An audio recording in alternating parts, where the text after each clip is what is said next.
Assalomu alaykum hurmatli bog'bonlar, hurmatli tomorqa egalari. Navbatdagi bog' zararkunandalariga qarshi kurashning kimyoviy choralari bo'yicha navbatdagi video suhbatimizni boshlaymiz. Bugun sizlarga shaftoli meva daraxtida uchraydigan un shudring kasalligiga qarshi kimyoviy kurash choralari borasida suhbat qilamiz. Barcha meva daraxtlari kabi shaftoli daraxtiga ham zamburug'li kasalliklardan un shudring kasalligi ko'p ziyon beradi. Buni oldini olish yoki bunga qarshi kurash bo'yicha quyidagi birinchi navbatda kurash olib boriladi. Ya'ni oltin gugurtning tuyulgan kukunli komponentlaridan bo'lgan Segra 80% preparatidan gektariga 8 kilogramdan yoki shuncha litrdan gullashning 6-bosqichi davrida, ya'ni g'o'ralar hali qattiqlashmaguncha sepiladi.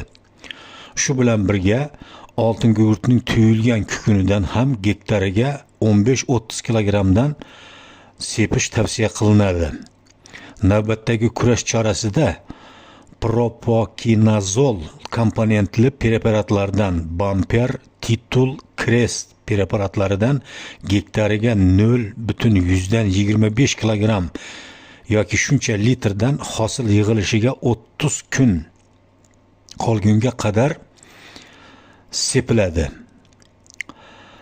Shu bilan birga yana navbatdagi kimyoviy kurash chorasiga tiofenil metil komponentli preparatlardan Topsin M preparatidan ham gektariga 1 kilogramdan sepish tavsiya qilinadi. Bu ham 20 kun yig'im terimiga 20 kun qolgunga qadar sepish to'xtatiladi.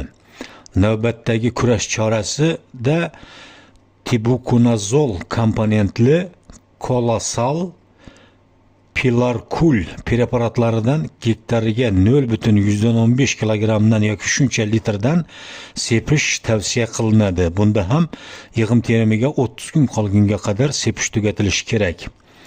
Aziz bog'bonlar, siz bog'lardagi kasallik va zararkunandalarga tizimli ravishda kurash olib borsangiz, albatta sifatli mo'l hosil olishingiz mumkin. Bog' eking, yaxshidan bog' qolur.